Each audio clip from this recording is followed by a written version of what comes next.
பரிசுத்த நாமத்துக்கு மகிமை உண்டாவதாக. ஆண்டவராகிய இயேசு கிறிஸ்துவின் இனிய நாமத்தினாலே உங்களை அனைவரையும் வாழ்த்துகிறேன். இந்த விசேஷித்த நாளின் ஓய்வு நாளின் சாயங்கால வேளையில் கர்த்தருடைய வார்த்தை எங்களோடு பகிர்ந்து கொள்ளும்படியாய் பரிசுத்த ஆவியானவர் ஏற்படுத்தி கொடுத்த நல்ல தருணத்திற்காக நான் ஆண்டவரை நன்றியோடு ஸ்தோத்தரிக்கிறேன். தருணத்தை கொடுத்த அருமையான ஜான்சன் அண்ணன், அருமையான பாஸ்டர் அவர்கள் எல்லோருக்கும் என்னுடைய நன்றியை தெரிவித்துக் கொள்கிறேன். உங்கள் அனைவரையும் ஆண்டவராகிய இயேசுவின் இனிய நாமத்தினாலே வாழ்த்துகிறேன். கர்த்தர் நம்மோடு கூட இருக்கிறார், நம்மை நடத்துவார். அல்லேலூயா. ரொம்ப கடைசி காலங்களுக்குள்ளே நாம் சென்று கொண்டிருக்கிறோம். இந்நாட்கள் நம்முடைய வாழ்க்கையை சீர்படுத்தி கொள்வதற்கு, சரிபடுத்தி கொள்வதற்கு ஏற்ற நாட்கள். நம்மை சரிபடுத்தி கொள்வோம், சீர்படுத்தி கொள்வோம். கர்த்தர் நமக்காக பெரிய காரியங்களை செய்வார். நான் எப்பவுமே சொல்வேன், ஒரு காரியத்தை சொல்வேன். என்னுடைய நான் போய் சுவிசேஷத்தை அறிவித்து நான் போய் உலகத்திற்குள்ள ஓடி ஓடி ஓடி ஓடி களைச்சி ஊழியம் செய்கிறத விட ஒவ்வொரு கிறிஸ்தவனும் என்ன மாதிரி ஒவ்வொரு ஊழியக்காரனும் தெய்வ பயத்தோடு வாழ்ந்து விட்டால் இப்பூமி முழுவதும் கர்த்தரை அறிகிற அறிவினால் நிரப்பப்படும். நீங்கள் என்ன நினைக்கிறீங்க? I believe. அல்லேலூயா. இதுக்காக நான் ரொம்ப இப்போ எல்லா இடங்களும் அப்படி தான் சொல்வேன். நீங்கள் தேசத்துக்கு உபவாச ஜெபம், இதுக்கு உபவாச ஜெபம் பண்ணுங்க, இல்லை தப்பு இல்லை. நான் மாறிட்டேன்னா தேசத்தில் அசைவை கொடுப்பார். கிறிஸ்தவத்தில் மாற்றம் இல்லையே, சபைகளில் மாற்றம் இல்லையே. பேப்பரில் படிச்சிங்கன்னா கொலகாரன் யார்? ஜானு.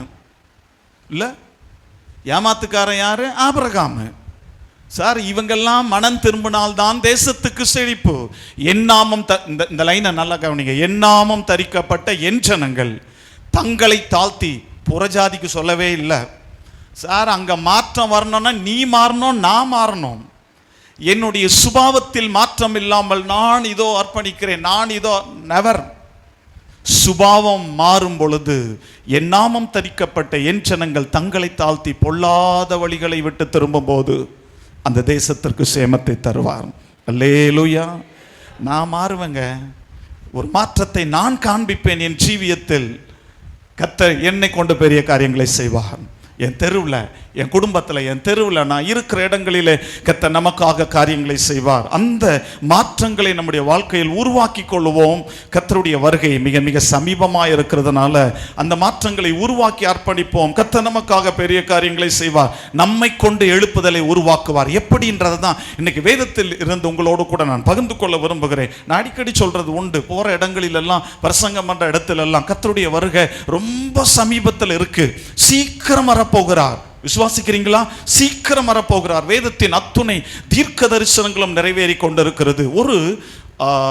இப்போ ரீசெண்டாக நிறைவேறுகிற ஒரு வேத தீர்க்க தரிசனத்தை நான் உங்களோடு ஷேர் பண்ணிட்டு நான் கர்த்தருடைய வார்த்தைக்குள்ளே கடந்து போகிறேன். இந்த கடைசி நாட்களில் கர்த்தர் நம்மை கொண்டு நாம் இருக்கிற இடங்களில் பெரிய காரியங்களை செய்ய வேண்டும் என்றால், நம்முடைய குடும்பம், நம்முடைய உறவுகள், நம்முடைய சபை ஆண்டவரோடு நிற்க வேண்டும் என்றால் நாம் செய்ய வேண்டிய காரியம் என்ன? இதையே உங்களோடு நான் பகிர்ந்து கொள்ள விரும்புகிறேன். உங்களுக்கு தெரியும், நம்முடைய வேதாகமத்தில் கடைசியில் அந்த மேப் எல்லாம் இருக்கு.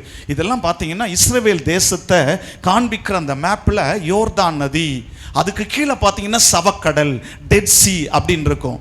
இஸ்ரேலுக்கு போனவங்கெல்லாம் இந்த டெட் சியை பார்க்காம வரமாட்டாங்க. இது என்னன்னா சவக்கடல். சவக்கடலை உப்பு கடல்னு சொல்லுவாங்க. இந்த சவக்கடலை குறித்த ஒரு தீர்க்க தரிசனம் இப்போ நிறைவேறி கொண்டிருக்கிறத நான் உங்களோடு ஷேர் பண்ண விரும்புகிறேன். இந்த சவக்கடல் என்பது என்ன தெரியுமா? உங்களுக்கு தெரியும், இந்த இஸ்ரேலுக்கு போனவங்கெல்லாம் அந்த சவக்கடலை பார்த்துட்டு வந்து சொல்லுவாங்க, இதில் எந்த புழு பூச்சம் இல்லை, எந்த உயிரினமும் வாழ முடியாது, அது ஒரு சபிக்கப்பட்ட ஒரு கடல். அதில் இந்த சால்ட் கண்டென்ட் அதிகமாக இருக்கிறதுனால யாரை தூக்கி உள்ளே போட்டாலும் மிதந்துருவாங்க. அவங்க தண்ணிக்குள்ளே போக மாட்டாங்க. அது உள்ளுக்குள்ளே இழுக்காது அந்த தண்ணி, மற்ற தண்ணியை போல. அது ஆண்டவர் கொடுத்த ஒரு சாபம். நீங்கள் நல்லா ஞாபகம் வச்சுங்களேன்.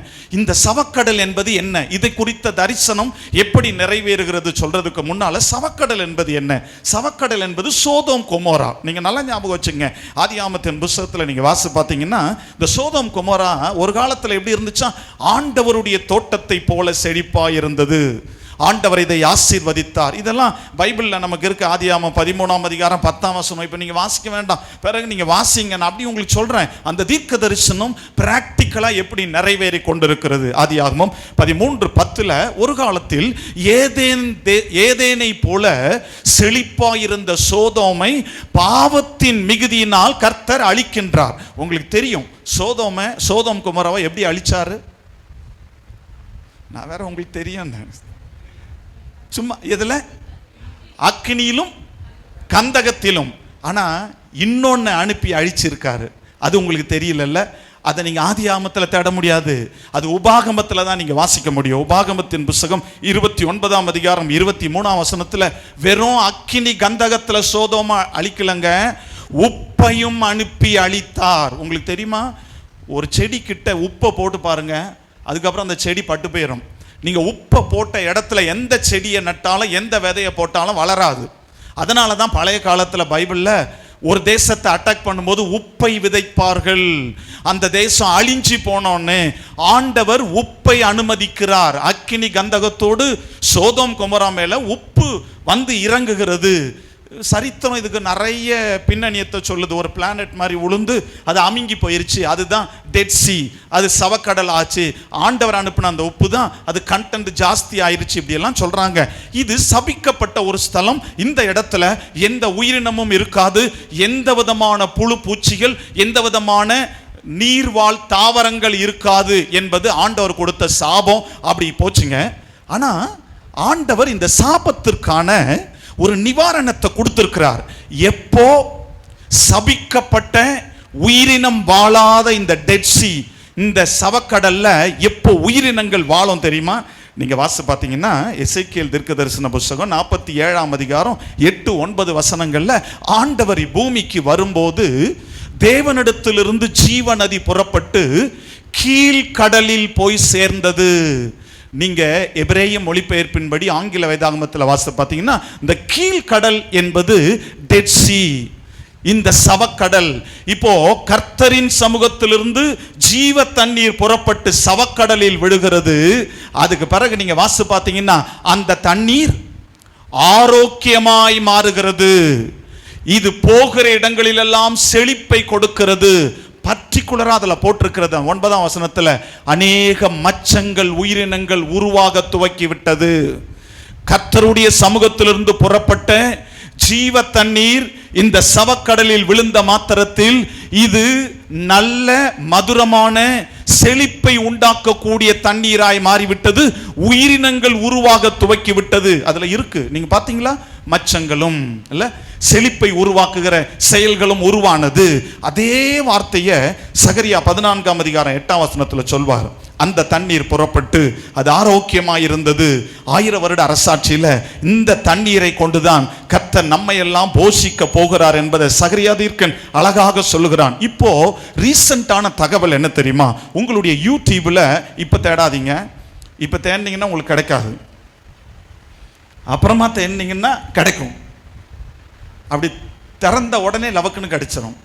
இப்ப தேடி பார்த்தீங்கன்னா ஆகாருக்கு பக்கத்தில் இருக்கிற கிணறு மறைக்கப்பட்டுச்சுல்ல, அந்த மாதிரி உங்க கண்ணை மூடிடுவார். இப்பெல்லாம் தேடக்கூடாது, வீட்டில் போய் தேடுங்க, சூப்பரா ஆண்டவர் உங்களுக்கு காண்பிப்பார். சர்ச் பண்ணி பாருங்க. இப்போ ரீசன்ட் தகவல் என்ன தெரியுமா? இந்த சவக்கடல்ல சின்ன சின்ன குட்டி குட்டி உயிரினங்கள், சின்ன சின்ன பூச்சி புழுக்கள் உருவாகி விட்டது.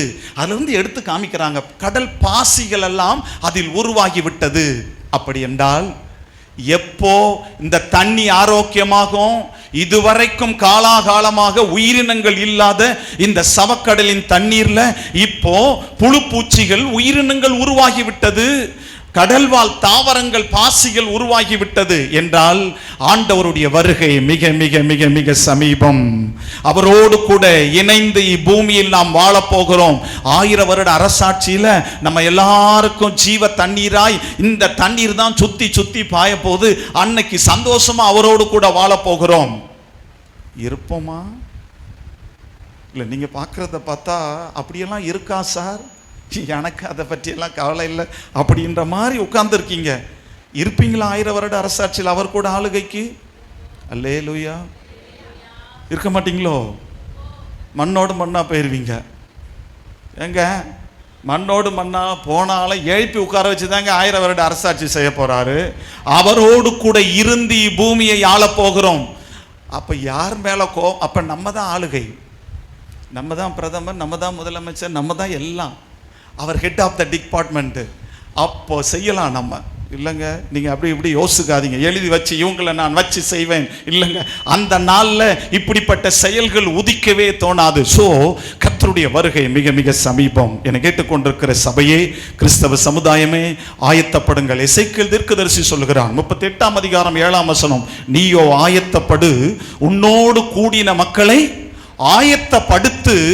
அடுத்து என்ன தெரியுமா? அவர்களுக்கு காவலாளியாயிரு.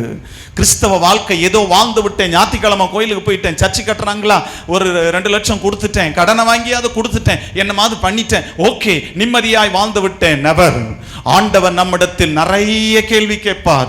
நீ ஆயத்தப்பட வேண்டும், உன்னை சீர்படுத்திக் கொள்ள வேண்டும், மற்றவர்களை ஆயத்தப்படுத்த வேண்டும், மற்றவர்களை சீர்படுத்த வேண்டும், அவர்களுக்கு காவலாளிகளாய் இருக்க வேண்டும். ஜெபஜீவியமே, நம் மற்றவர்களுக்கு காவல் போடுகிற வேலி. இன்றைக்கு அந்த வாழ்க்கைக்குள்ளே நாம் கடந்து செல்ல வேண்டும். கர்த்தருடைய வருகையின் கடைசி காலங்களை நெருங்கி கொண்டிருக்கிறோம். ஆகவே நம்மை சீர்படுத்திக் கொள்வோம். கர்த்தர் நம்மை கொண்டு, நம்முடைய குடும்பத்தை கொண்டு, நம்முடைய சபையை கொண்டு, நாம் இருக்கிற இடத்துல நம்மை சார்ந்தவர்களை கொண்டு கர்த்தர் நமக்காக பெரிய காரியங்களை செய்வார். அல்லேலூயா. அப்படிப்பட்ட இந்த கடைசி நாட்களிலே நாம் வாழ வேண்டிய வாழ்க்கை என்ன? ஆண்டவரோடு இணைக்கப்படுவதற்கு இப்பூமியில் ஆண்டவர் நம்மிடத்தில் எதிர்பார்க்கின்ற தகுதி என்ன? ஒரு வசனத்தை உங்களோடு கூட நான் பகிர்ந்து கொள்ள விரும்புகிறேன். வாசியுங்கள். யோசுவாவின் சரித்திர புஸ்தகம் 3ஆம் அதிகாரம் 7ஆம் வசனம். யாராகிலும் ஒருத்தவங்க எடுத்தவங்க வாசிங்க. இந்த நாளில ஆண்டவர் நமக்கு கொடுக்கிற அழகான ஒரு வாக்கை நான் உங்களோடு பகிர்ந்து கொள்ள விரும்புகிறேன். யோசுவா 3ஆம் அதிகாரம் 7ஆம் வசனம். யோசுவா 3ஆம் அதிகாரம் 7ஆம் வசனம் வாசிங்க. கர்த்தர் யோசுவாவை நோக்கி, நான் மோசேயோடு இருந்தது போல உன்னோடும் இருக்கிறேன் என்பதை இந்த லைனை நல்லா கவனிங்க. நான் மோசேயோடு இருந்தது போல உன்னோடும் இருக்கிறேன் என்பதை இஸ்ரவேலர் எல்லோரும் அறியும்படிக்கு அவர்கள் கண்களுக்கு முன்பாக உன்னை மேன்மைப்படுத்துவேன். அழகான ஒரு வாக்கை யோசுவாவுக்கு கொடுக்கிறாருங்க. அந்த வாக்கை இந்த ராத்திரி வேளையில கர்த்தர் நம்ம எல்லோரையும் பார்த்து சொல்லுகிறார். எப்படி? நான் மோசேயோடு இருந்தது போல உன்னோடும் இருக்கிறேன், நான் மோசேயோடு இருந்தது போல உன் குடும்பத்தோடும் இருக்கிறேன், நான் மோசேயோடு இருந்தது போல உன்னுடைய ஊழியத்தோடும் இருக்கிறேன், நான் மோசேயோடு இருந்தது போல உன் வேலையோடு, உன் செயல்களோடு, உன்னுடைய அத்துணை காரியங்களோடும் இருக்கிறேன். அடுத்த லைன் சொல்றாரு, இவர்கள் எல்லோரும் பார்க்கும்படி இவர்கள் கண்களுக்கு முன்பாக நான் உன்னை மேன்மைப்படுத்துவேன். அல்லேலூயா. மோசேயோடு இருந்தது போல கர்த்தர் நம்மோடு, நம்ம குடும்பத்தோடு, தலைமுறையோடு இருந்து சுற்றிலும் இருக்கிறவர்கள் கண்களுக்கு முன்பதாய் கர்த்தர் நம்மை மேன்மைப்படுத்த போகிறார். இன்னைக்கு சொன்ன வாக்கை நிறைவேற்றுவார். யோசுவாவுக்கு இந்த வாக்கை கொடுக்க காரணம் என்னன்றதை நான் உங்களுக்கு சொல்லிட்டு அதுக்கு பிறகு நான் இந்த வார்த்தைக்குள்ள கடந்து போறேன். யோசுவாவுக்கு இந்த வாக்கை கொடுக்க காரணம் என்ன? ஒரு புது லீடர், லட்சக்கணக்கான இஸ்ரவேல் ஜனங்களுக்கு புது லீடர். மோசே மரிச்சு போயாச்சு, யோசுவா ஒரு புது லீடரா வந்திருக்கிறான். ஏறக்குறைய பைபிள் ஸ்காலர்ஸ் 25-28க்குள்ள இவனுடைய ஏஜ். ஒரு இளமையான ஒரு புது லீடர் வந்திருக்கிறாரு. யோசுவா லட்சக்கணக்கான இஸ்ரவேலர்களை கானானுக்கு அழைத்து செல்ல யோர்தானுக்கு இக்கரையில் கொண்டு போய் நிறுத்தி விட்டான். இப்பொழுது யோசுவா சொல்றான், கர்த்தர் இந்த யோர்தானை பிரித்து நம்மை கானானுக்கு வழி நடத்த போகிறார். இந்த வார்த்தையை கேட்ட உடனே யோசுவா நினைச்சான், எல்லோரும் அமேன் அல்லேலூயா இப்படி எல்லாம் சொல்லுவாங்கன்னு நினைச்சு அவ்வளவு பேரும் யோசுவா சொல்லி முடிச்ச உடனே அப்படியே ஏளனமா ஒரு பார்வை கொடுத்தாங்க. இவருக்கு தூக்கி வாரி போட்டுருச்சு. பார்வைகள்ல வித்தியாசமான பார்வைகள் இருக்கு தெரியுமா? பார்வையிலேயே தாழ்மை இருக்கு, பார்வையிலேயே அப்படியே நான் யார் தெரியுமா அப்படி கண்ணெல்லாம் மேலே ஏறிடும். பார்த்துருக்கீங்களா? இப்படிப்பட்ட ஏளனமான ஒரு பார்வை, ஒரு அலட்சியமான பார்வையை கொடுக்கிறார்கள். ஏன்றது ரீசன் கொடுக்குறேன் பாருங்களேன். ஏன் இந்த யோசுவாவை யோர்தானை பிரித்து கர்த்தர் நடத்தி செல்வார்னு சொல்லும்போது அத்துணை லட்சக்கணக்கான ஜனங்கள் ஏளனமாய், அசட்டையாய், ஒரு அற்பமாய் இவரை பார்த்ததற்கு, அலட்சியமாய் பார்த்ததற்கு காரணம் என்ன அப்படின்னு பார்த்தீங்கன்னா, ஏற்கனவே இஸ்ரவேல் ஜனங்க எகிப்தை விட்டு வரும்போது பெரிய கடல், ரெட் சீ, சிவந்த சமுத்திரம். கடல் பெருசா ஆறு பெருசா? இப்ப எல்லாம் யோசிக்கிறீங்க, ஒருவேளை ஆறா இருக்குமோ? இல்லை, லவக்லாக்குன்னு சொல்லணுங்க. கடல் பெருசா ஆறு பெருசாங்க? ஏற்கனவே நாங்க மோசே லீடர் மூலமா இவ்வளவு கிலோமீட்டருக்கு நீளமா இருந்த கடல் ரெண்டா பிரியுதையே பார்த்தவங்க. ஜூஜூபி சின்ன யோர்தான் நதி பிரிகிறத நீ காண்பிக்க போறீரா? கடல் பிரிஞ்சதையே பார்த்தவங்க. சில சொல்லுவாங்க பார்த்தீங்களா, நாங்க 50 வருஷம் கிறிஸ்தவங்க, நான் எங்களுக்கு தெரியாத பிரசங்க ஒண்ணுமே. பார்த்துருக்கீங்களா? சில பழைய கிறிஸ்தவங்கள்லாம் அப்படியே உட்காந்துருப்பாங்க, பைபிளை கூட பிரிக்க மாட்டாங்க. ஏன் தெரியுமா? நாங்கள் 25 வருஷமா பைபிளை கரைச்சி இதெல்லாம் குடிக்க முடியாதுங்க. இது புதுசு புதுசாக சொல்லிக்கிட்டே இருக்கும். குடிச்சுட்டு அங்கேருந்து அப்படி பிரிச்சுக்கிட்டு ஒரு புதுசாக ஒன்று வெளியே வந்து நிற்கும். அந்த புதுசை கற்றுக்கணும் இல்லை? அதனால தான் பைபிள் சொல்லுது, தேடி வாசியுங்கள், இதில் ஒன்றும் ஜோடு இல்லாமல் போகிறது இல்லை. இப்பொழுது அலட்சிய பார்வை கொடுக்கிறார்கள். சிவந்த சமுத்திரம் இரண்டாய் பிரிந்ததை பார்த்தவர்கள், இந்த சின்ன யோர்தானை பிரிக்க போறீரா? இது சும்மா அந்த அவ்வளவு தூரம் தான் இருக்கு, இது பிரிகிறது என்ன அப்படின்னு ஒரு அலட்சிய பார்வை, ஒரு துச்சமாய் மதித்து பார்க்கிறார்கள், அசட்டையாய் பார்க்கிறார்கள். யோசுவா மனுஷன் தானே, ஊழியக்காரனா இருந்தாலும் மனசு கொஞ்சம் சங்கடமாயிருச்சு. ஐயோ இப்படி பார்க்கிறாங்களே அவன் மனசுல யோசிக்கிறதுக்கு முன்னால கர்த்தர் இப்பொழுது வாக்கை கொடுக்கிறார். என்ன தெரியுமா? நான் அன்று மோசேயோடு இருந்தது போல உன்னோடு இருக்கிறேன், இவர்கள் எல்லோரும் அறியும்படி. ஏன் அவர்கள் எல்லோரும் அறியும்படி? இவர்கள் கண்களுக்கு முன்பதாய் உன்னை மேன்மைப்படுத்த போகிறேன். ஏன் தெரியுமா? அலட்சியமாய் பார்த்த இவர்கள், அற்பமாய் பார்த்த இவர்கள், துச்சமாய் மதித்து பார்வையை செலுத்தின இவர்கள் எல்லோரும் அறியும்படி இவர்கள் கண்களுக்கு முன்பதாய் உன்னை மேன்மைப்படுத்த போகிறேன் சொன்னவர் அடுத்த செகண்ட்ல மேன்மைப்படுத்திட்டார். என்ன தெரியுமா? யோர்தான் ரெண்டா பிரியல. என்னாச்சு? குவிந்தது. எதை குவிக்கலாம்? சீக்கிரமா சொல்லுங்க. எதெல்லாம் குவிக்கலாம்? கல்லு, மண்ணு, மரம், துணி, இதெல்லாம் குவிக்கலாம். நான் உங்க மத்தியில வந்து ஒரு பக்கெட் தண்ணியை வச்சுக்கிட்டு, சிஸ்டர் அண்ட் பிரதர், நான் தண்ணீரை இப்படி கூம்பு போல குவிக்க போகிறேன் அப்படின்னு சொன்னோம்னா நீங்க எல்லாம் பாவம், தாம்பரத்திலிருந்து வரும்போதே சூடு அதிகமானதுனால மென்டல் ஆயிட்டார் போல இருக்கு. தண்ணியை குவிக்க போறாராம். திரவ பொருளை குவிக்க முடியாது, திடப்பொருளை குவிக்கலாம். முதலும் கடைசியுமாய் கர்த்தர் விசேஷித்த அற்புதத்தை செய்கிறார். ஒரு விஷயம் சொல்லவா? இது சாத்தியம் இல்லை, ஆனால் ஆண்டவருக்கு எல்லாமே சாத்தியம். அசாத்தியமானவைகளை எல்லாம் சாத்தியமாய் மாற்றுகிறவர். தண்ணீரை குவிக்க முடியாதுங்க. ஏளனமாய் பார்த்த இத்துணை கண்களுக்கு முன்பதாய், அற்பமாய் அசட்டை செய்த இத்துணை கண்களுக்கு முன்பதாய் கர்த்தர் யோர்தான் தண்ணீரை குவியலாய். அதுக்கு நீங்க அந்த அதிகாரத்தை வாசி பாருங்க. இத்தனை ஊருக்கு 2 ஊர் பேர் போட்டிருக்கோம். இந்த ஊர்ல இருந்து அந்த ஊர் பைபிள் ஸ்காலர் சொல்றாங்க ஏறக்குறைய ஒரு 1/2 கிலோமீட்டர் தண்ணி ஏறக்குறைய 6 ஃபீட் உயரத்துக்கு குவிஞ்சு நின்னுச்சான். 6 அடின்னா கட்டாயம் ஒரு ஆளை விட உயரம். இப்பொழுது அசட்டையாய், அற்பமாய், அலட்சியமாய் பார்த்த கண்ணெல்லாம் முட்டை முட்டையாயிருச்சு. என்னையா இது, இவ்வளோ ஆச்சரியமா இருக்கு? கர்த்தர் இப்பொழுது யோசுவாவை அவர்கள் கண்களுக்கு முன்பதாய் மேன்மைப்படுத்துகிறார். எந்த இடத்துல எந்த மனிதர்கள் அலட்சியமாய் பார்த்தார்களோ, அற்பமாய் நினைத்தார்களோ, துச்சமாய் மதித்தார்களோ, அவர்கள் கண்களுக்கு முன்பதாய் மேன்மைப்படுத்துவேன் என்று வாக்கு கொடுத்த கர்த்தர் அடுத்த செகண்ட் அவர்கள் கண்களுக்கு முன்பதாய் மேன்மைப்படுத்தினார். சொல்லுங்க, கரங்களை உயர்த்தி அல்லேலூயா. இன்றைக்கு உலகம் பணம் இருந்தா மதிக்கும், இல்லாட்டா காலு கீழே போட்டு மிதிக்கும். இல்ல, பணம், அந்தஸ்து, அழகு, படிப்பு, செல்வாக்கு, 2 பங்களா வீடு, பெருசா ஒரு காரு, இதெல்லாம் இருந்தா தேடி தேடி வந்து தோத்திரம் சிஸ்டர், தோத்திரம் பிரதர், நல்லா இருக்கீங்களா அப்படி எல்லாம் கை கொடுப்பாங்க. வீடு தேடி இன்விடேஷன்லாம் கொடுப்பாங்க. இதுல ஒண்ணுமே இல்லைன்னா யாரும் கண்டுக்கவே மாட்டாங்க. கூட பிறந்தவன் கூட கல்யாணத்துக்கு வாட்ஸ்அப்ல நோட்டீஸ் அனுப்புவான். ஏன்னா உனக்கு வீடு இல்ல, வசதி இல்ல. பயப்படாத, கர்த்தர் இந்த ராத்திரி வேளையில் உன்னை பார்த்து சொல்லுகிறார், எந்த இடத்துல நீ அற்பமாய் மதிக்கப்பட்டாயோ, எந்த இடத்தில் அலட்சியப்படுத்தப்பட்டாயோ, எந்த இடத்துல துச்சமாய் மதிக்கப்பட்டு ஒரு துடைத்து போடுகிற கந்தையை போல உன்னை கேவலமா தூக்கி வீசினாங்களோ, அந்த இடத்துல அவர்கள் கண்களுக்கு முன்பதாய் கர்த்தர் உன்னை மேன்மைப்படுத்துவார். விசுவாசிக்கிறீங்களா? எஸ், அல்லேலூயா. என் வாழ்க்கையில் அசாத்தியமானவைகளை எல்லாம் அவர் சாத்தியமாக்குகிறவர். எதுவெல்லாம் இல்லையோ அவைகளை இருக்கிறவைகளாய் மாற்றுகிறவன். நீ நினைக்கலாம், ஒண்ணுமே இல்லையே, செய்ய முடியுமா? மேகமும் இல்லை, மழையும் இல்லை, ஆனால் தண்ணீரோ குளங்களை நிரப்போம். எந்த சோசம் தென்பட வேணாயா, அவரால் சகலவற்றையும் செய்ய முடியும்.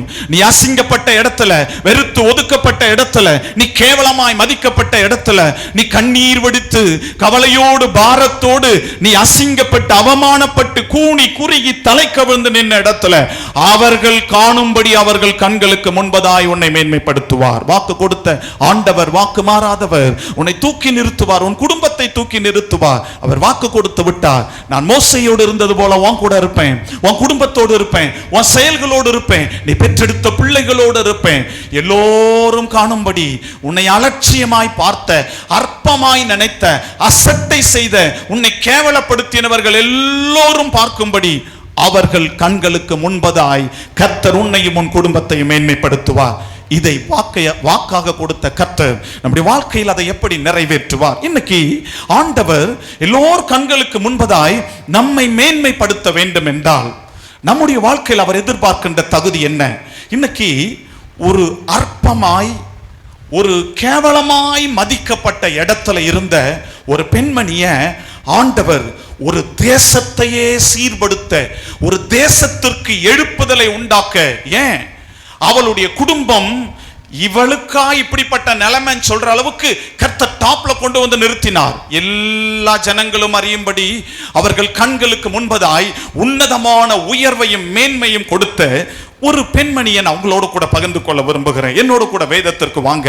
2 நாளாகமத்தின் புத்தகம் 34ஆம் அதிகாரம் 22ஆம் வசனம். 2 நாளாகமம் 34ஆம் அதிகாரம் 22ஆம் வசனம். நீங்க எடுத்தீங்கன்னா அதை வாசிக்கலாம். எடுத்துட்டீங்களா? வாசிங்க பார்க்கலாம். வசனம். அப்பொழுது இலக்கியாவும் ராஜா அனுப்பின மற்றவர்களும் அஸ்ராவின் குமாரனாகிய திக்வாதின் மகனான சல்லூம் என்னும் வஸ்திரசாலை விசாரிப்புக்காரன் மனைவியாகிய உல்தாள் என்னும் வஸ்திரசாலை விசாரிப்புக்காரன் மனைவியாயிருந்த உல்தாள் என்னும் தீர்க்கதரிசியானவளிடத்தில் போனார்கள். அவள் எருசலேமிலே 2ஆம் வகுப்பில் குடியிருந்தால். போதுங்க, நான் இன்னைக்கு உங்க மத்தியில வைக்க விரும்புகிற அந்த ஸ்பெஷல் லேடி, ஒரு தேசத்துக்கு எழுப்புதலை கொடுத்தவர், ஒரு தேசத்தை உயிர் மீட்சி அடைய செஞ்சவர். ஏன் தான் புருஷன் தான் பிள்ளைகளை எல்லாம் டாப்ல யாரும் எதிர்பாராத அளவுக்கு இஸ்ரவேல்ல உன்னதமான மேன்மையை பெற்றுக்கொண்ட தன் குடும்பத்தையும் தலைமுறையும் தேசத்தையும் எல்லா மக்களும் திரும்பி பார்க்க வைத்த ஒரு வித்தியாசமான பெண்மணியை உங்களோடு நான் பகிர்ந்து கொள்ள விரும்புகிறேன். இந்த பெண்மணி தான் நீங்க 2 நாளாகமம் 34ஆம் அதிகாரம் 22ஆம் வசனத்துல வாசித்தீங்களே, உல்தாள் என்னும் தீர்க்கதரிசி.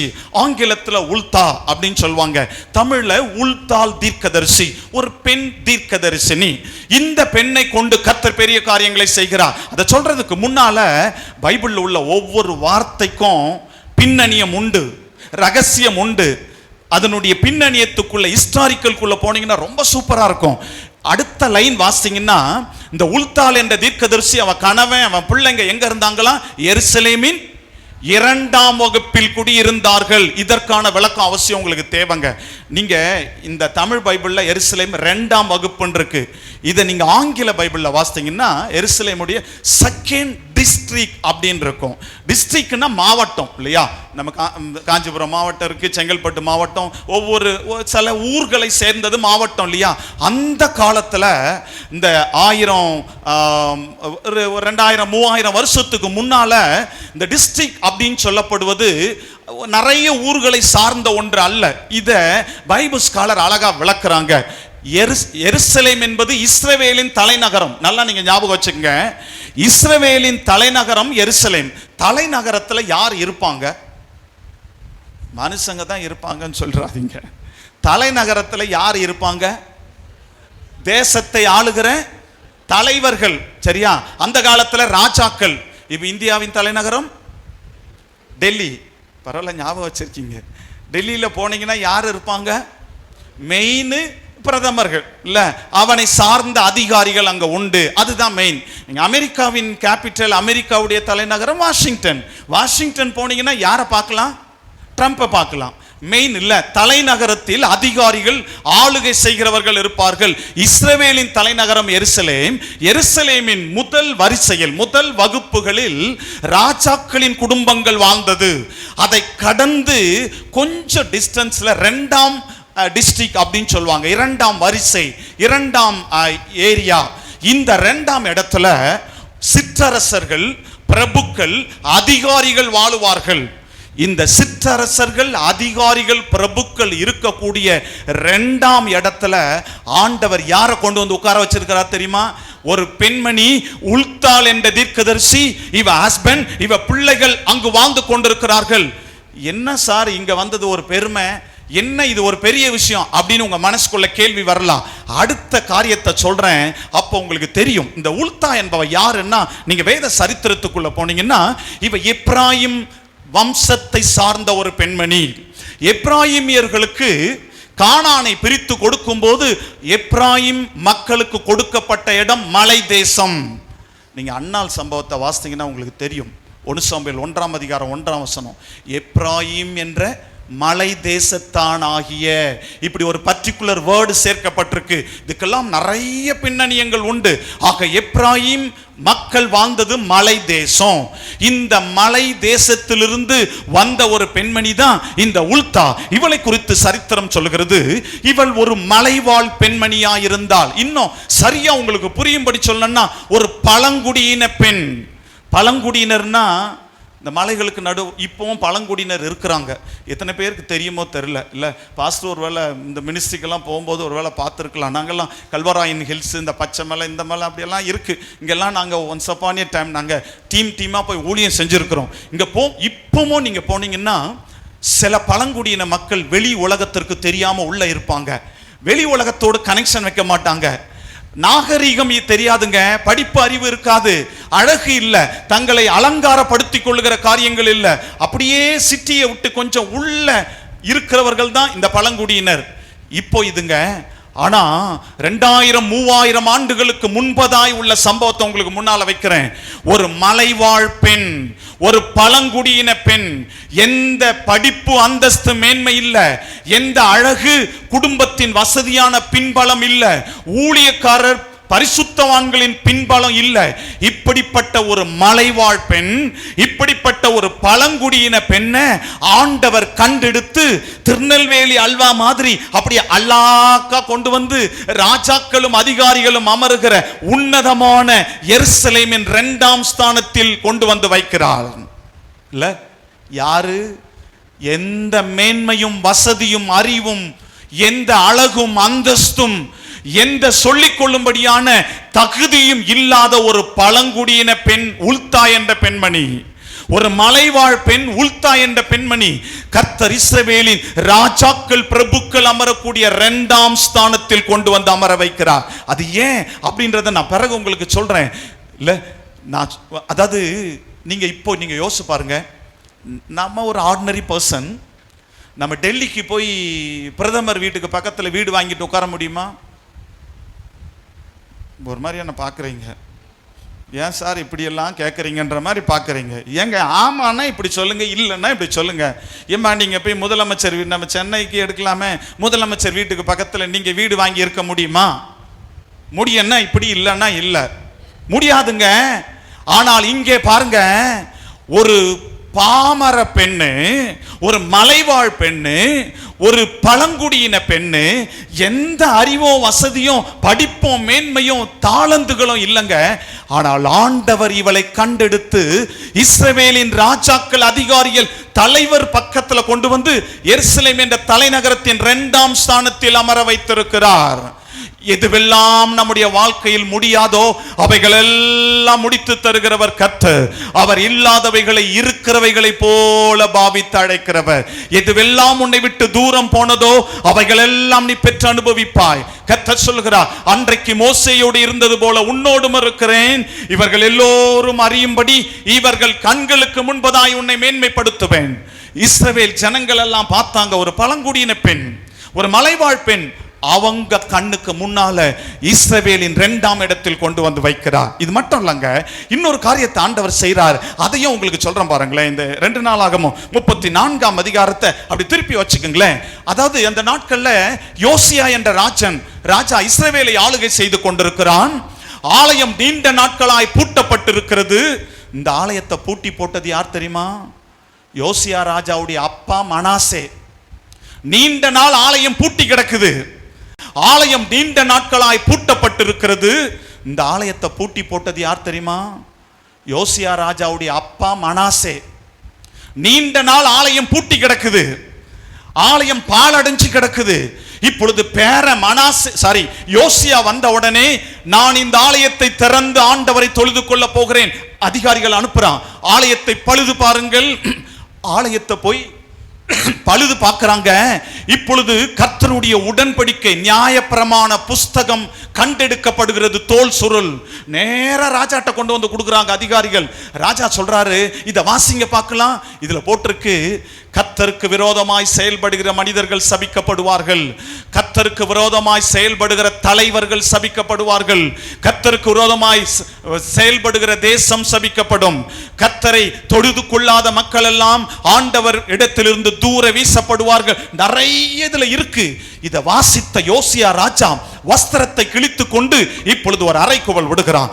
அத்துணை அதிகாரிகளையும் பார்த்து சொல்றான், யாராகிலும் தீர்க்கதரிசிகள் உண்டா? அந்த தீர்க்கதரிசி இடத்தில் நீங்கள் போய் விசாரியுங்கள். நாம் கர்த்தருடைய ஆசீர்வாதத்தை பெற, தேசம் உயிர் மீட்சி அடைய, தேசம் செழிப்படைய நாம் என்ன செய்ய வேண்டும்? போய் கேட்டு வாங்க. அவ்வளவு அதிகாரிகளும் ஓடுறாங்க. இப்ப தீர்க்கதரிசி யாருமே அங்க இல்ல. ஏன்ற ரீசனும் உங்களுக்கு கொடுக்கிறேன். இந்த யோசியா ராஜாவுடைய தாத்தா இருந்தானே மனாசே, படு பயங்கரவாதி, தீவிரவாதி. ஏசாயா தீர்க்கதரிசி, நம்ம ஏசாயா புஸ்தகத்தை எழுதினாரே தீர்க்கதரிசி, ஏசாயா தீர்க்கதரிசி ஆண்டவர் அனுப்பி மனாசேவுக்கு எச்சரிப்பு கொடுத்தார். உன் பேச்சு சரியில்லை, பார்வை சரியில்லை, செய்கை சரியில்லை, நீ சீர்படு, கர்த்தர் உன்னை தூக்கி அடிப்பார், தேசங்கள் உனக்கு விரோதமாய் வரும். ஏசாயாவை கொண்டு சொல்ல வச்சாரு. ஏசாயா போய் கண்டிப்பான தேவ வார்த்தையை கொடுத்தார் பாருங்க. இந்த மனாசே ராஜாவுக்கு பொங்கி வந்துருச்சு கோபம். இன்னைக்கு கூட அப்படிதாங்க. நம்ம சத்தியத்தை உள்ளபடி சொன்னோம்னா ஏத்துக்கிடவே மாட்டாங்க. அங்க 2 இருக்கும். எப்ப பாரு இவங்க இப்படித்தான், எப்ப பாரு பாவத்தை தான் சார் சொல்றாங்க, எப்ப பாரு கண்டிப்பா தான் சொல்றாங்க. எங்க பரலோகத்துக்கு போனோம்னா அது இல்லாம இருந்தா தாங்க போக முடியும். அதுதாங்க நம்ம வாழ்க்கையை விட்டு அகற்றப்படணும்.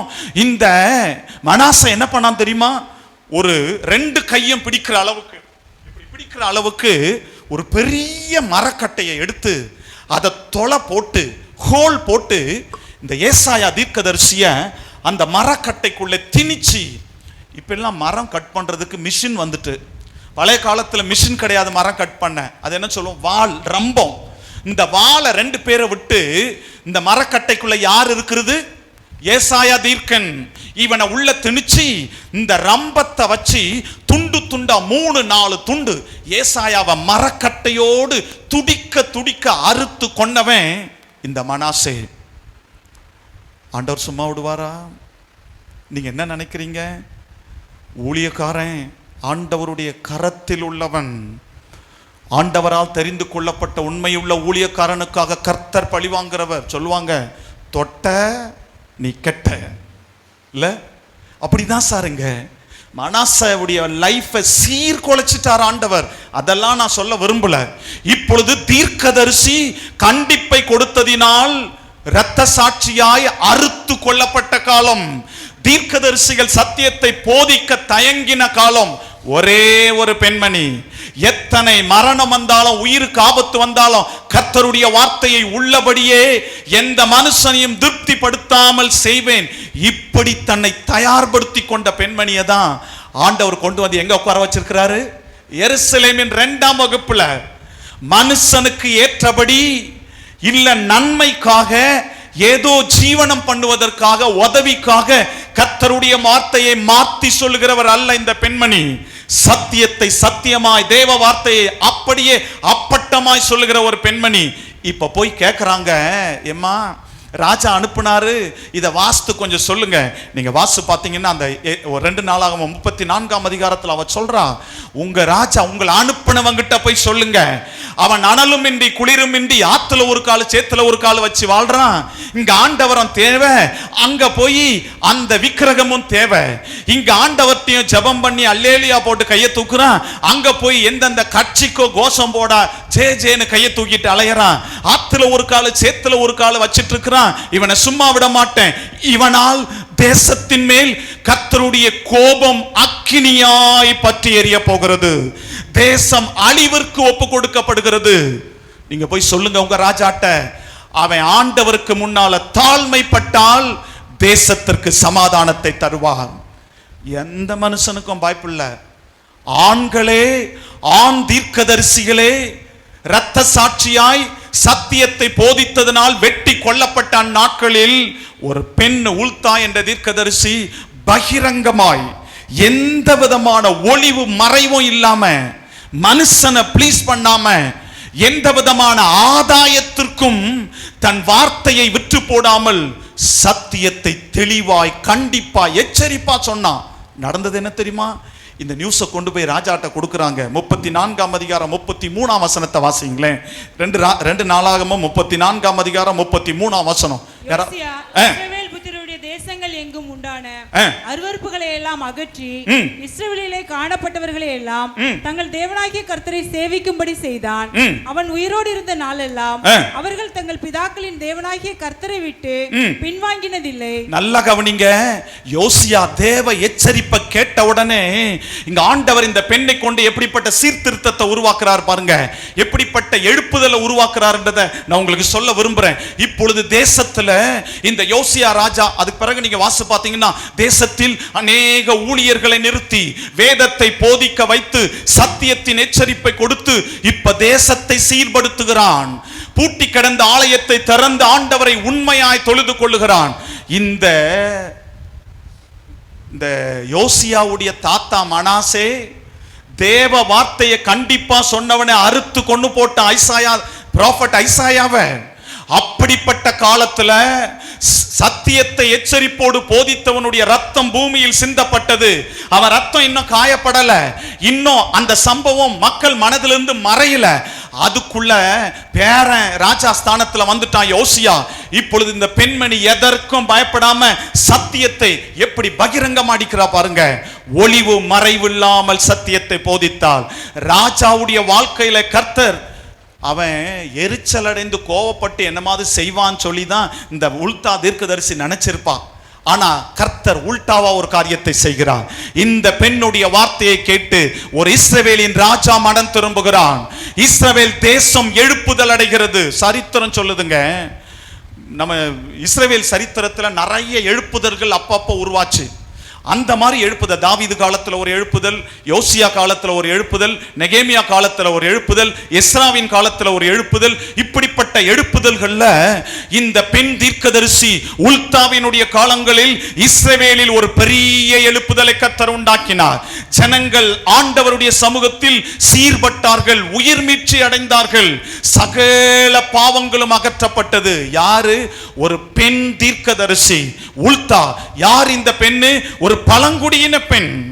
யார் இவன்? ஒரு மலைவாழ் பெண். படிப்பறிவு இல்ல, அந்தஸ்து மேன்மை இல்ல, தகுதி தாளந்து இல்ல, எந்த குடும்ப எந்த பின்பலமும் இல்ல. ஆனால் ஆண்டவருக்காக வாழ்ந்த இந்த பெண்மணியை கொண்டு தேசத்தை அசைக்கிறார்.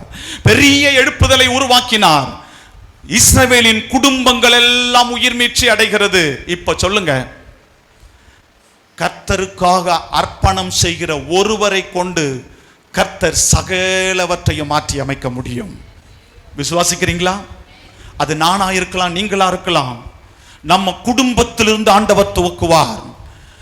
என் குடும்பத்திலேயே எனக்கு நல்ல சாட்சி இல்லாம என் ஒய்ஃபை இவர் வீட்டில் உட்காராம ஊர் ஊரா சுத்தி அலையறாரு, இவருக்கு கேடு ஒரு பிரசங்கம் அப்படின்னு என் ஒய்ஃப் சொல்லுதுன்னா என்னை கொண்டு ஆண்டவர் என்னத்தங்க செய்ய முடியும்? நெவர். குடும்பத்தை நடத்தாதவன் சபையை நடத்த முடியாதுங்க. அதனாலதான் வேதம் சொல்லுது, என் நாமம் தரிக்கப்பட்ட என் ஜனங்கள் தங்களை தாழ்த்தி, ஒவ்வொரு விசுவாசியும் ஒவ்வொரு ஊழியக்காரனும் உண்மை மனம் திரும்புதலுக்கு, உண்மை பக்தி உள்ள வாழ்க்கைக்கு, தெய்வ பயத்திற்கு அர்ப்பணம் செய்யும் போது கர்த்தர் நம்மை கொண்டு பெரிய காரியங்களை செய்வார். அல்லேலூயா. கர்த்தர் உயிர் மீட்சியை உருவாக்குவார், எழுப்புதலை உருவாக்குவார். வான் பங்கு என்ன?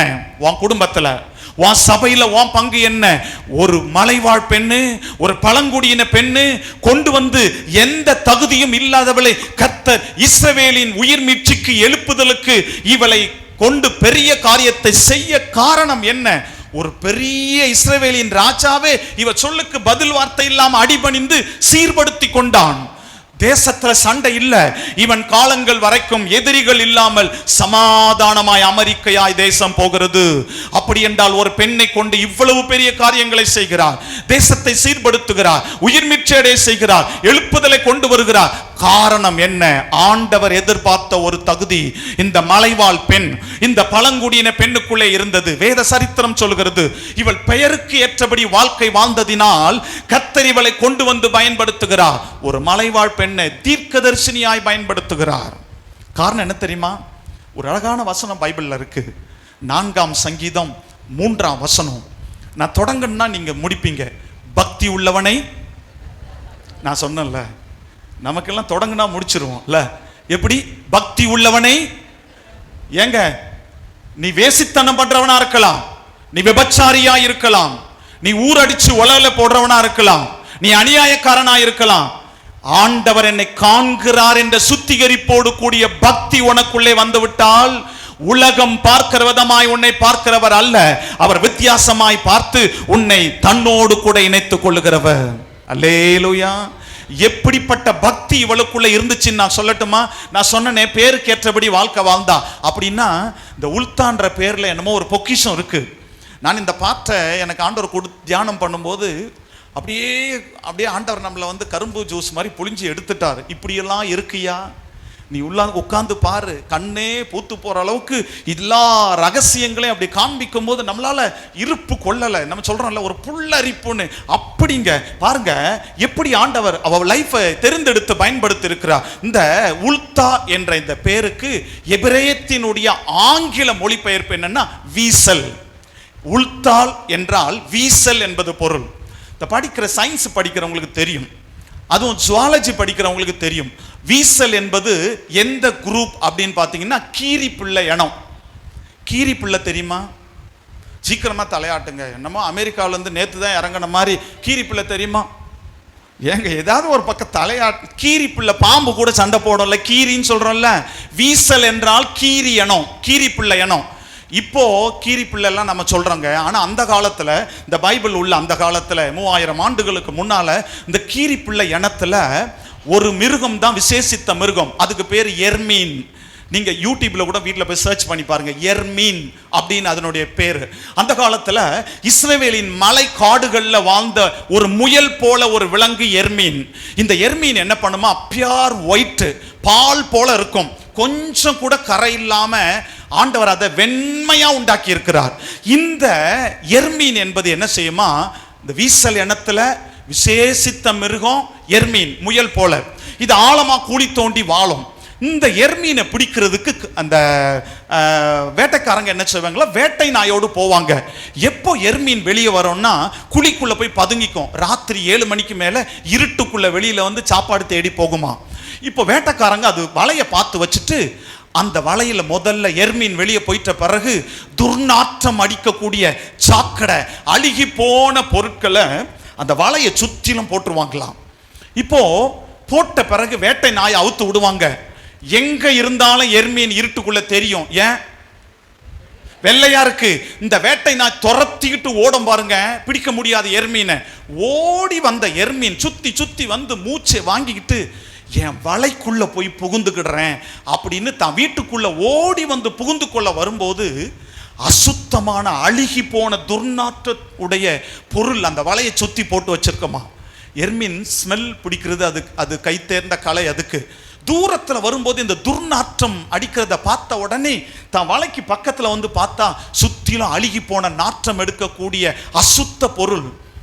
இந்த எர்மீன் யோசிக்குமா, நான் இதை ஜம்ப் பண்ணி வலையில போய் என் உயிரை காப்பாத்திக்கலாமா? ஆனா இன்னொரு மனசு சொல்லுமா, சேச்சே, கடவுள் கொடுத்த இந்த பியார் ஒயிட் தோலை சின்ன அசுத்த கரைப்படுவதற்கு இடம் கொடுக்க மாட்டேன், உயிரை கொடுத்தாலும் கொடுப்பேன்னு அந்த நாற்றத்துக்கு பக்கத்திலேயே கூனி குறுகி அப்படியே மூச்சு வாங்கி படுத்துக்கமா. வேட்டை நாய் கவ்வி கொண்டு போய் வேட்டைக்காரர்கிட்ட கொடுக்கும், தலையை கட் பண்ணிடுவான், அந்த தோலை உரிச்சு பதப்படுத்தி, இந்த எர்மீனோட தோல் தான் வேர்ல்டு முழுசும் உலகத்தின் ஜட்ஜ் எல்லாம், உலகத்தில் தீர்ப்பு கொடுக்கிற கோர்ட்டில் தீர்ப்பு கொடுக்கிற ஜட்ஜ் எல்லாம், உன்னதமான தீர்ப்பை கொடுக்கிற ஜட்ஜஸ் எல்லாம் இந்த எர்மீனோட தோலை தான் காலரா யூஸ் பண்ணுவாங்களாம். Very very costly. ஒரு நிமிஷம் யோசிச்சு பாருங்களேன், ஒரு ஆண்டவரால் படைக்கப்பட்ட இத்தனோண்டு எர்மீன் என்ற முயல் போன்ற விலங்கு, நான் என் உயிரையும் கொடுப்பேன், ஆனால் கடவுள் படைச்ச இந்த வெள்ளை உடம்புல கரப்படுறதுக்கு இடம் கொடுக்க மாட்டேன். அந்த மலைவாழ் மக்கள் எல்லாம் இந்த எர்மீனை நினைவு வச்சுக்கிட்டு தாங்கள் பெற்றெடுத்த பிள்ளைகளுக்கு எர்மீனை போல கரையில்லாம வாழணும்னு பொம்பளை பிள்ளைகளுக்கெல்லாம் உல்தா உல்தான்னு பேர் கொடுத்தாங்களாம். இப்படித்தான் மலைவாழ் ஜனங்கள் இந்த பெண்மணிக்கு உல்தா என்ற பெயரை கொடுத்தார்கள். இந்த பழங்குடியின பெண்ணுக்கு எப்படி தெரியுமா? எர்மீனை போல கரையற்ற ஒரு வாழ்க்கை வாழணும். இந்த பெண்மணியுடைய வாழ்க்கையை ஆண்டவர் தெரிந்து கொண்டு வந்து பயன்படுத்தி ஒரு எழுப்புதலை இவள் மூலமாய் உருவாக்கினதற்கான காரணம் என்ன தெரியுமா? அந்த மலைவாழ் ஜனங்கள் மத்தியில, அந்த பழங்குடியின மக்கள் மத்தியில கரையற்ற அந்த தூய்மையான பக்தி உள்ள வாழ்க்கையை கர்த்தர் இவளிடத்தில் கண்டு இவளை தூக்கி கொண்டு வந்து இஸ்ரவேலின் எருசலேமின் 2ஆம் வகுப்பில் மேன்மைப்படுத்தினார். இவள் மூலமாய் தேசத்தில் எழுப்புதலை உருவாக்கினார். ராஜாக்களும் அதிகாரிகளும் சுற்றிலும் இருக்கிற தேசத்து மக்கள் அண்ணாந்து பார்க்கக்கூடிய அளவுக்கு ஒரு பெண்ணை கொண்டு கர்த்தர் பெரிய காரியங்களை செய்தார். காரணம், கரையற்ற எர்மீனை போல பக்தி உள்ள வாழ்க்கை, பக்தி உள்ள வாழ்க்கை. இன்றைக்கு உல்தாவை போல பக்தி உள்ள வாழ்க்கை வாழுகிற கிறிஸ்தவர்களை தேடிக்கொண்டிருக்கிறார். நம்ம பக்தி என்ன தெரியுமா நினச்சிக்கிட்டு இருக்கிறோம்? பைபிள் அக்கள்ளையே வச்சுக்கிட்டு சுத்துறது தான் பக்தி. பைபிளை ஹேண்ட்பேக்குள்ளேயே வச்சுக்கிட்டு சுத்துறது தான் பக்தின்னு நம்ம நினச்சிக்கிட்டு இருக்கோம். ஏதோ ஒரு கலர் ட்ரெஸ்ஸை போட்டுக்கிட்டா அதுதான் பக்தின்னு நம்ம நினச்சிக்கிட்டு இருக்கோம். முட்டுலியே நின்று முட்டுலியே நடக்க, இப்படியெல்லாம் இப்போ நிறைய பேர் பண்ணுறாங்க. இதுக்கு பேர் பக்தின்னு ஏமாத்துத்தானோ.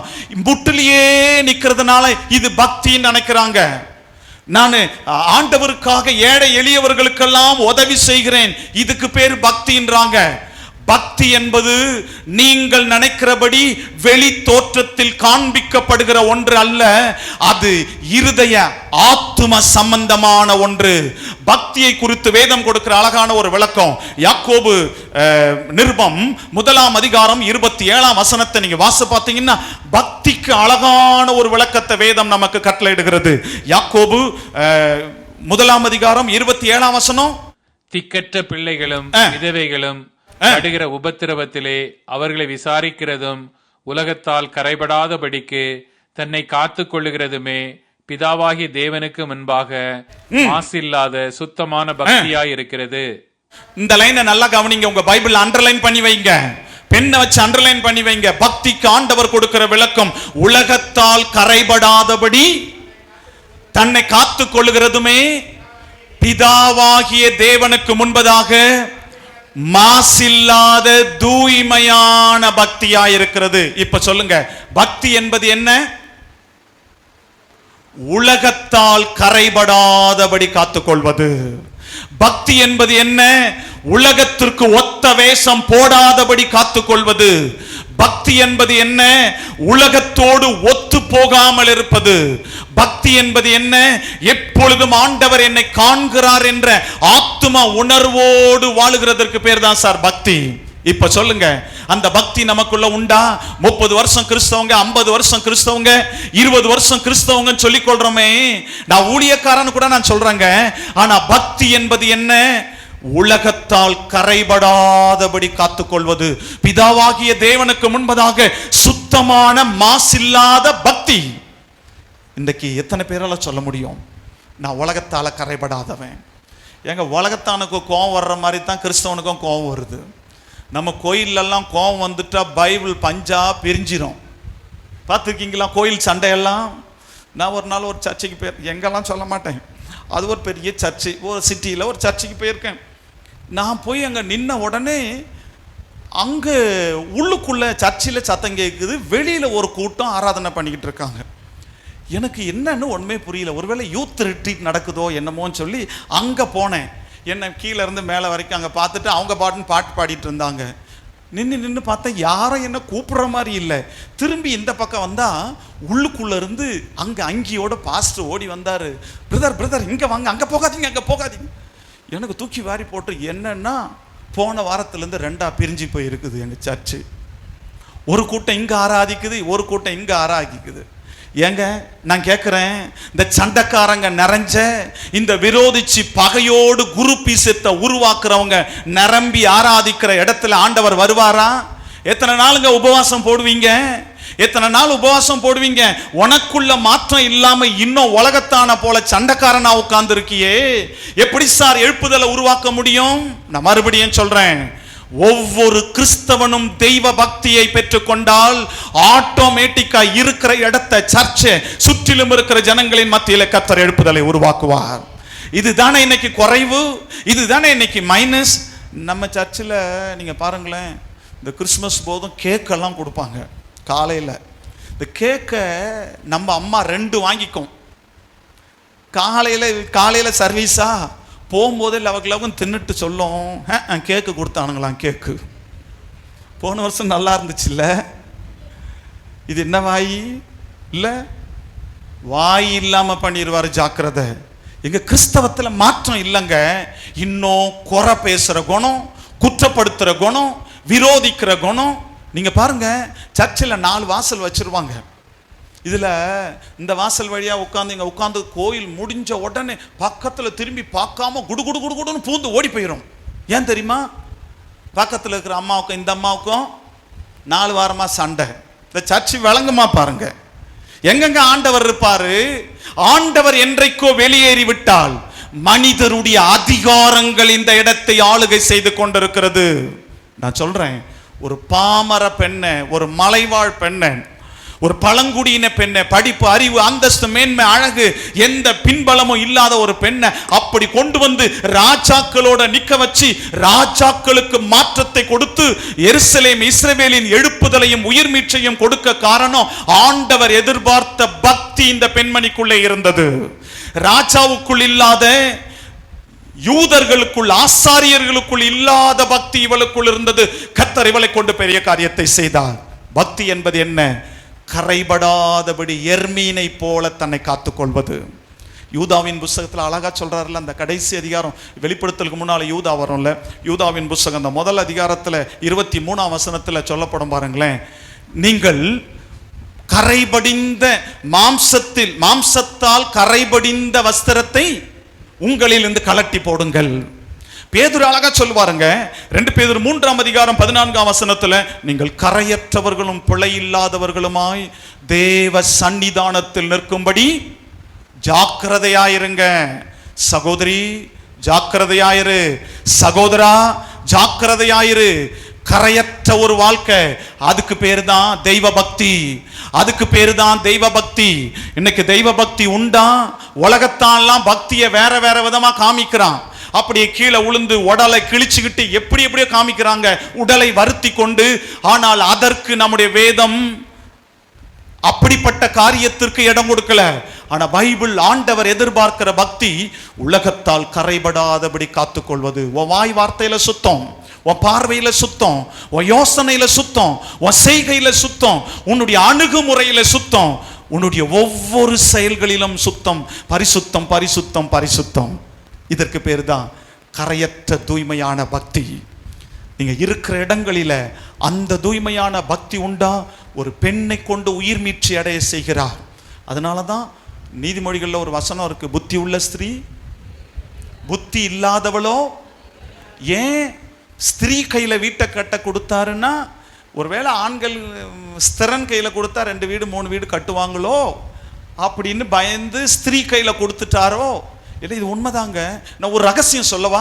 ஏன் ஸ்திரீயை கொண்டு உயிர் மீட்சி அடைய செய்கிறார், வீட்டை கட்டுற பொறுப்பை கொடுத்தார் தெரியுமா? உங்களுக்கு ஒரு ரகசியம் சொல்றேன். அதாவது இந்த கல்யாணத்தில் தான் சொல்லணும். நம்ம ஆட்டுக்குட்டியானவரோட கல்யாணம் பண்ண போறோம்ல, வரப்போறாருல சீக்கிரம். அதனால இப்ப நம்ம சொல்றேன், நம்ம எல்லாம் மனவாட்டிகள். அதாவது மனுஷனை ஒரு ஆணை உருவாக்குனது எதுலன்னா உயிரில்லாத மண்ணு. சரியா? உயிரில்லாத மண்ணு ஒரு ஆண் உருவாக்கப்படுகிறான். நல்லா ஞாபகம் வச்சுக்கோங்க. இது மண்ணாங்கட்டி. மண்ணாங்கட்டின்னா நீங்க வேற மாதிரி யோசிறாதீங்க. மண்ணுல, உயிர் இல்லாத மண்ணுல ஆணை உருவாக்கிட்டார், அப்படி வச்சுக்கோங்களேன். இப்போ பெண்ணை எப்படி உருவாக்குறார் தெரியுமா? உயிருள்ள, இவனை கொல்லல, உயிருள்ள மனுஷனிலிருந்து ஃப்ளஷோட. ஏன்னா உயிர் எங்க இருக்கு தெரியுமா? லேவியராமத்தில் இருக்கு, யாத்திராமத்தில். உயிர் ரத்தத்தில் இருக்கிறது. இப்ப அப்படியே பிடுங்குறாரு, ஒரு விலா எலும்ப பிடுங்குறாரு. உயிருள்ள மனிதனிலிருந்து ஃப்ளஷோட, அப்படி பச்சை ரத்தத்தோட அப்படி எடுத்து ஒரு பெண்ணை உருவாக்குறார். இப்ப சொல்லுங்க, உயிரில்லாத மண்ணுல உருவாக்கப்பட்டவன் ஆணு, உயிருள்ள, உயிர் மீட்சி உள்ள ஒரு பொருளில் உருவாக்கப்பட்டவள் பெண். அதனாலதான் உயிர் மீட்சி அடைய செய்கிற, குடும்பத்தை கட்டுகிற பொறுப்பை யார் கையில கொடுத்தாரு? ஆனா சில அம்மாலாம் இடிச்சு போட்டு உட்கார்ந்துருக்கு. உயிர் மீட்சி அடைய அதே அடுத்த லைன் சொல்றாரு, புத்தி இல்லாதவளோ தன் கைகளினால் அதை இடித்து போடுகிறாள்.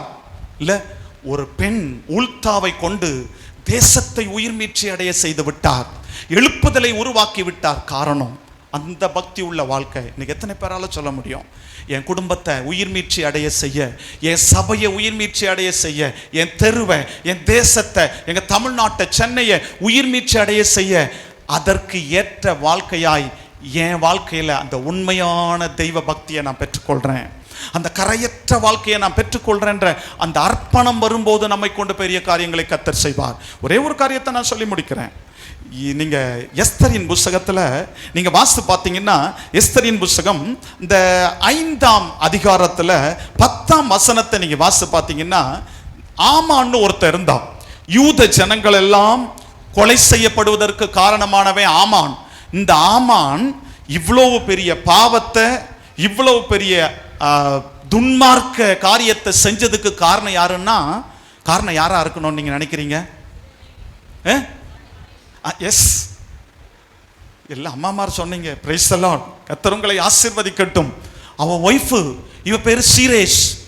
நீங்க வாசிப்பார், சீரேஷ்னா தங்கமான பெண். நான் இவளை பற்றி சொன்னதுக்கு அப்புறம் இவ தங்கமானவளா இல்ல நம்ம கலோக்கல்ல பஜாரியான்றது நீங்க சொல்லுங்க. சரியா? நீங்க பாருங்க, தங்கமான பெண் சீரேஷ். இப்போ உங்களுக்கு தெரியும் ஆமானுடைய சம்பவம். இதை நான் எக்ஸ்பிளனேஷன் உங்களுக்கு கொடுக்க வேண்டியது இல்லைங்க. ஆமான் ராஜாவுக்கு அடுத்த 2வது ஸ்தானம். எல்லாம் உளுந்து உளுந்து கும்பிடுறாங்க, வணக்கம் போடுறாங்க. ஆனா கேட்ல 4 அடி 4 feet ஹைட்ல ஒரு குள்ள நின்னுகிட்டு இருக்கிறான் மொர்தெகாய். இவன் குட் மார்னிங் போடல இந்த பெரிய தலைவருக்கு. இவர் இந்த ஆதங்கத்தோட வீட்டுக்கு வர்றாரு. வீட்டுக்கு வந்து யார்கிட்ட ஷேர் பண்ணுவோம்? ஒய்ஃப் அங்க இருப்பாங்க இல்லையா? எம்மா ஏன் சோகமா இருக்கிறீர்? காஃபி குடிக்கிறீரா? உன் காஃபியை தூக்கிமே குப்பையில ஊத்து. ஏன் ஒரு மாதிரி இருக்கிற தெரியுமா உனக்கு? எல்லாரும் வணக்கம் போட்டாங்க, இந்த கேட்டு வாட்ச்மேன் எனக்கு வணக்கமே போடல. ஒரு உண்மையான நல்ல மனைவி என்ன சொல்லணும்? எம்மா கொட்டாவி வந்துருச்சு சொல்லுங்கம்மா.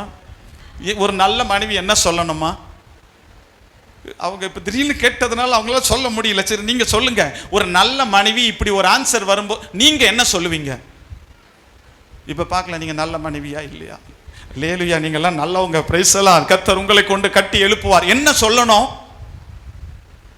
நீங்க ஒன்றும் சொல்ல மாட்டீங்க. என்ன சொல்லுவது? அடுத்த வாரம் பார்த்துக்கலாம், விடு. அப்படியா?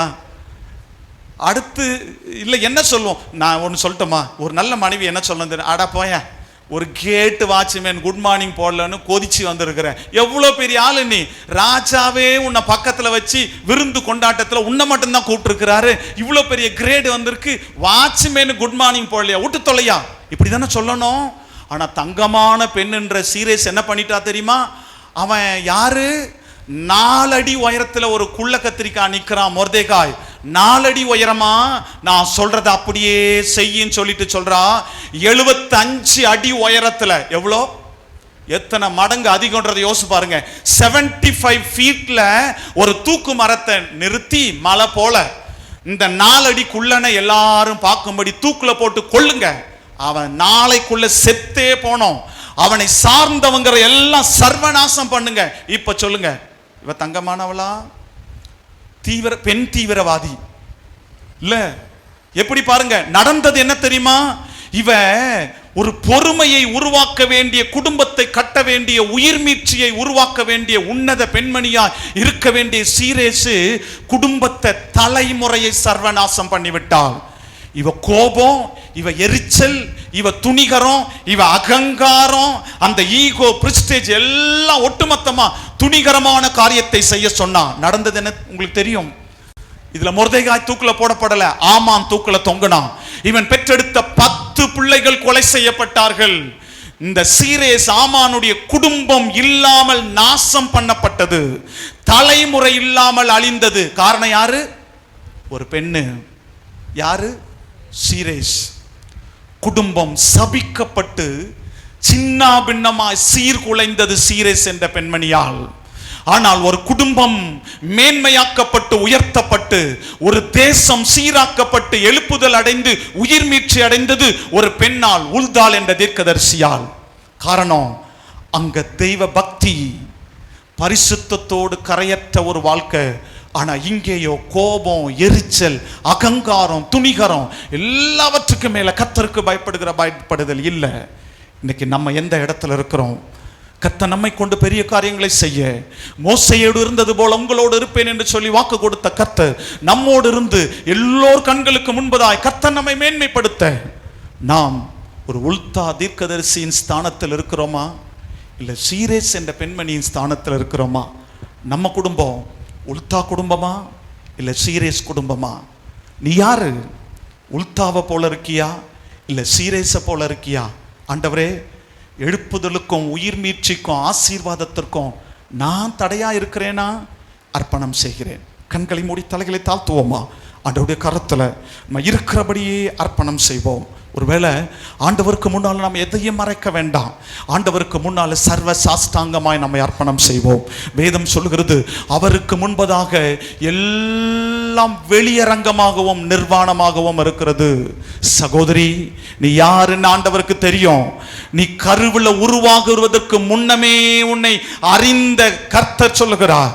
மனிதர்கள் தோற்றத்தை பார்த்து தீர்ப்பு கொடுக்கிறவர்கள், ஆனால் நம்முடைய உள்ளத்தை கண்டு, வாழ்க்கையின் முடிவை கண்டு தீர்ப்பு கொடுக்கிற கர்த்தர் நம்மை கண்காணித்துக் கொண்டிருக்கிறார். சகோதரா, நீ யாருன்னு அவருக்கு தெரியும். உன்னை மறைச்சிக்காத, உன்னை ஒளிச்சிக்காத, உன் சுபாவத்தை மறைக்காத. ஆண்டவருக்கு முன்னால் எல்லாம் வெளியரங்கம். ஆண்டவரே, ஏசப்பா, நான் கோபக்காரன், நான் சண்டைக்காரன், நான் ஏமாத்துக்காரன், இன்னும் அந்த பக்தியில நான் குறைஞ்சி போய் இருக்கிறேன், வெளி வேஷம் போட்டுக்கிட்டு இருக்கிறேன், என்னால என் குடும்பம் சீரழிஞ்சு போய் இருக்கிறது, என்னால நான் போற ஆலயம் சீர்கெட்டு போய் இருக்கிறது. சரித்திரம், வேதம் சொல்லுதுங்க, ஒரே ஒரு செத்தை தைலக்காரனுடைய தைலத்தை நாரடிக்குமா போல பாவியான ஒரே ஒரு மனுஷன் மிகுந்த நன்மைகளை கெடுத்து போடுவான்.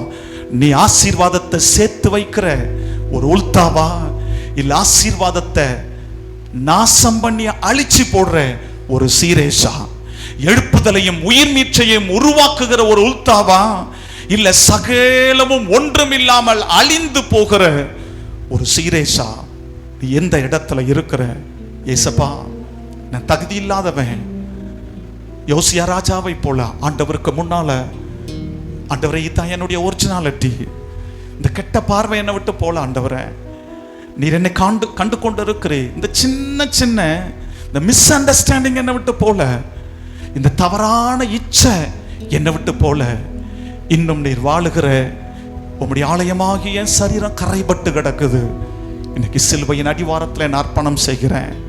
என்னை கொண்டு நீர் பெரிய காரியத்தை செய்ய திட்டமிட்டு இருக்கிற, என்னை கொண்டு என் தலைமுறையை ஆசீர்வதிக்க திட்டமிட்டு இருக்கிற, எந்த விதத்திலும் நான் குறைஞ்சி போயிட வேண்டாம். அதற்கேற்ற தகுதியை இந்த ராத்திரி வேளையில பெற்றுக்கொண்டு கடந்து போக நான் விரும்புறேன். என்னுடைய கரங்களுக்குள்ள ஒப்பு கொடுக்கிற ஆண்டவரே, என்னை ஆசீர்வதித்து அனுப்பும். என் கரத்தை பிடித்து நடத்துங்க ஆண்டவரே. என்னை புறம்பே தள்ளிவிடாதேயும், என்னை சேர்த்துக்கொள்ளும், என்னை மேன்மைப்படுத்தும். அர்ப்பணம் செய்வோமா? கரம் பிடித்து நடத்துவா, கண்மலை மேல் நிறுத்துவா, கரம் பிடித்து நடத்துவார்,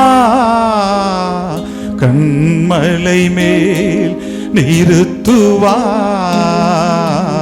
ஒரு தாய் தேற்றுவது போ என்னேசு தேற்றுவார்.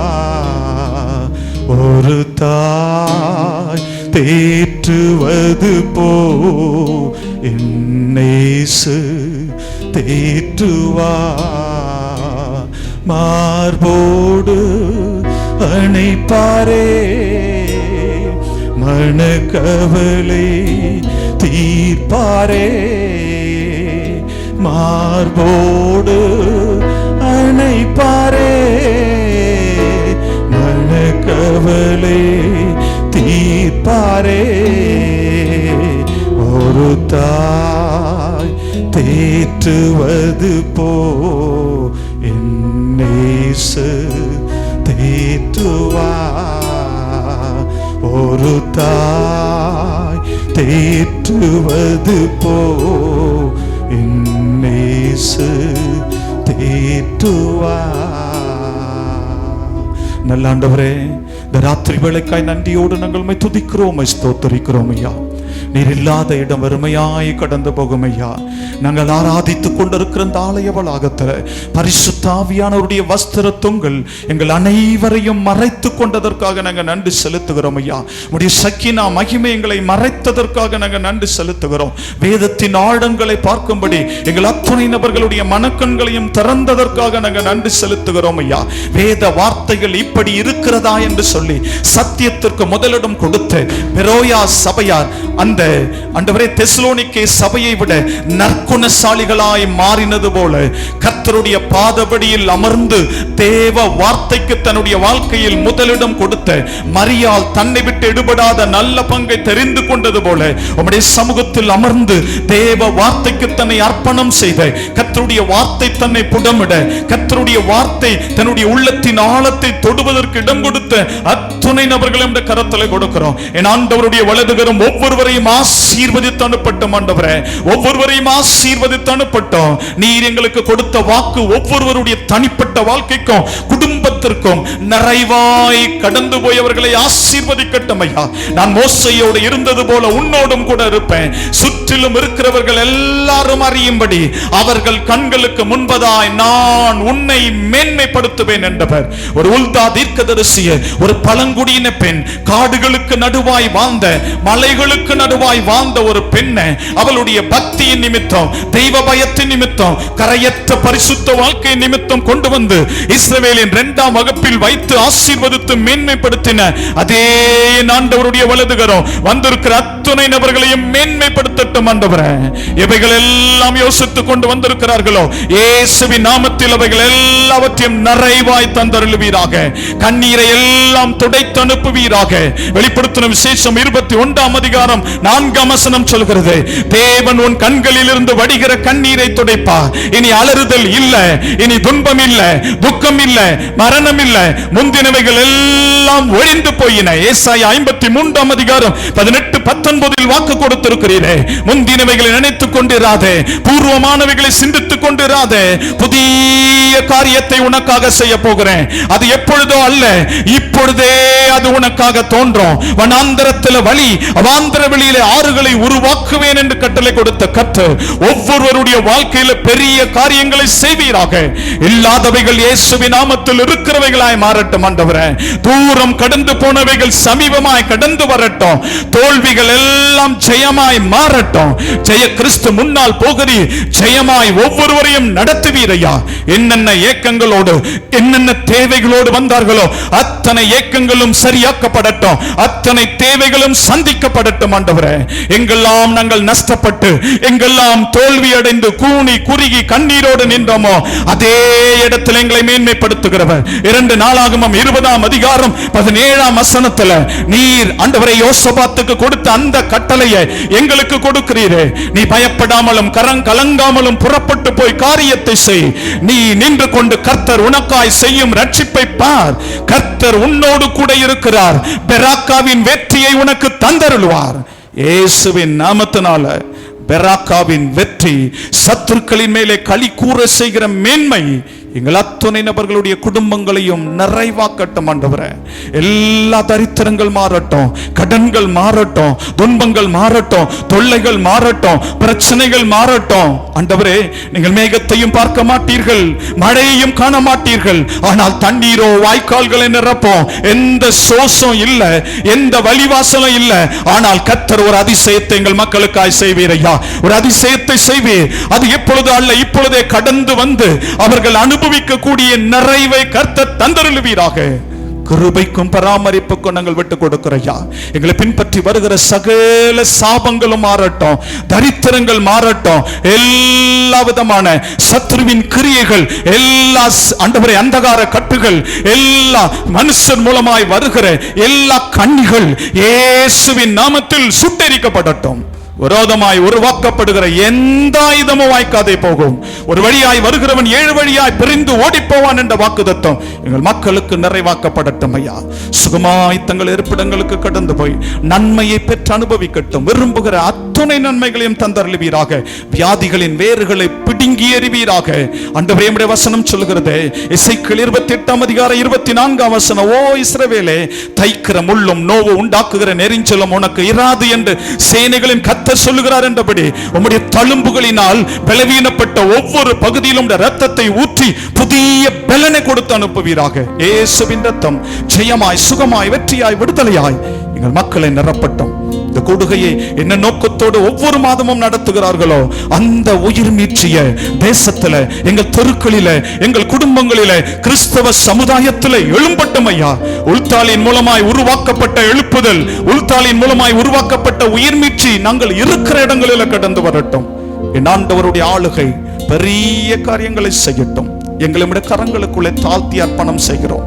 இந்த ராத்திரியிலே நன்மையோடும் சுகத்தோடும் கடந்து போய் நல்ல நித்திரையை கண்டு அதிகாலையில் உம்மை துதிக்கும் துதியோடு எழும்பி எங்கள் பணிகளை செய்ய வேண்டிய புது பலனத்தை கொடுத்து அனுப்போம். உம்முடைய நாம மாத்திரம் மகிமைப்படட்டும். துதிகன மகிமை ஒருவருக்கு ஏறெடுக்கிறோம். இயேசுவின் மூலம் ஜெபிக்கிறோம் நல்ல பிதாவே, ஆமென். குயவனே, உன் கையில் களிமண்ணா உடைத்து உருவாக்கும் என் சித்தமல்ல உம் சித்தம் நாதா, தருகிறேன் உன் கையிலே. என் சித்தமல்ல உம் சித்தம் நாதா, தருகிறேன்